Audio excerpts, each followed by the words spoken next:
Jazz age, the folks of Chicago could outdance anyone. Today, they've created a new dance called Chicago Footwork Style.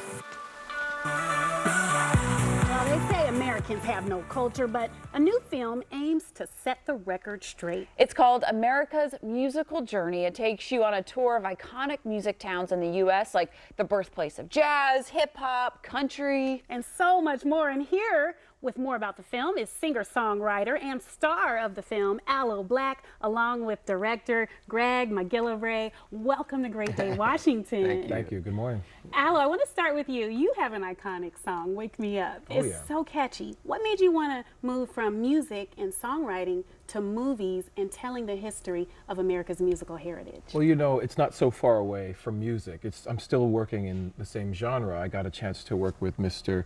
MacGillivray and tell the story of the roots of American music, all this music that has inspired me, jazz, blues, rock, and even hip-hop, which was my beginning in music.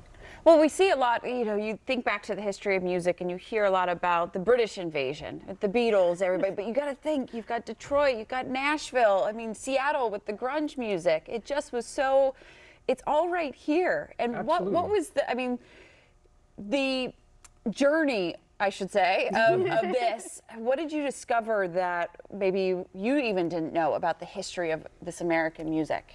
Well, you say that there was the British invasion, but none of that would have happened without these amazing forms of music that happened here. And I think the one thing that really, really dawned on me doing this film was that it was the beautiful experiment of what America is, freedom of expression.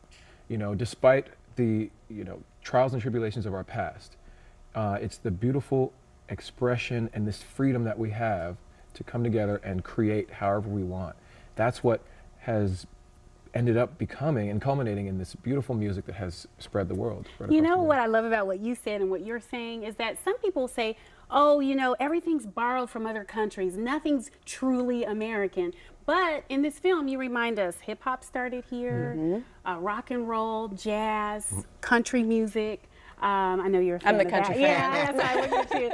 But Greg, you tell the story with beautiful images as a director, and this is the second film I've seen of yours.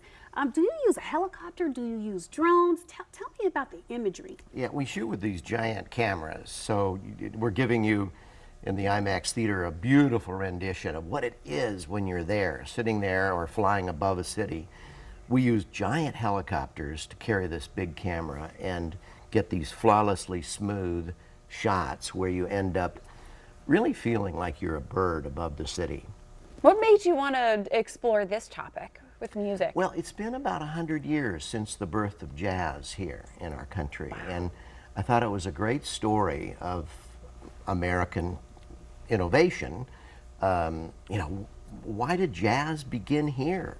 You know, why didn't it begin somewhere else in the world?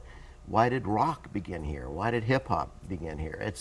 It's a great, wonderful story, and because it's been about 100 years of innovation creatively, why did that actually happen? And so we designed this film to try to tell that story, and we found Aloe, which was a wonderful discovery because he's got such a great story. His parents are from Panama, so he grew up with Caribbean music every day at his house, and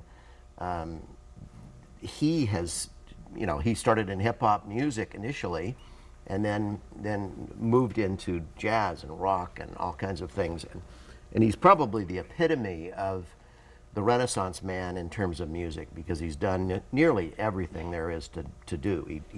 He's a genius with music. Did you come out of this with more influence now, Aloe? Like, are we going to hear some of There's absolutely more influence. There's a special part in the film where I got a chance to meet the Estefans, Gloria and Emilio, at their studio in Miami.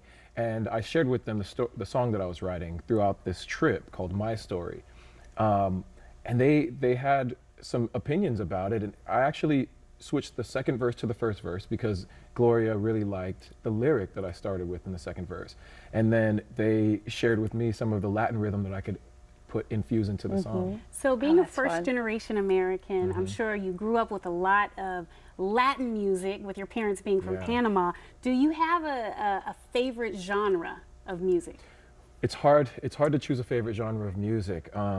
But I did grow up listening to a lot of salsa music, and there is so much rich sound and energy in salsa music that it's infectious to me. It somehow makes it into my music, even if I'm not I think the salsa made it into the movie. I saw you and your parents doing some moves there. Well, tell us where we can see the film. I understand people have to get to the Smithsonian.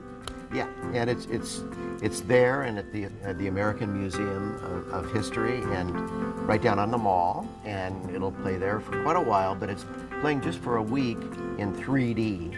Oh, awesome. Awesome. So get your tickets. February 17, the film opens, and you're going to be amazed. I think it's something for the entire family. Oh, absolutely. it is. We know how much music makes us feel. So to get there and see the journey, thank you guys so much for being here. Yeah. All right, we'll be right back after this.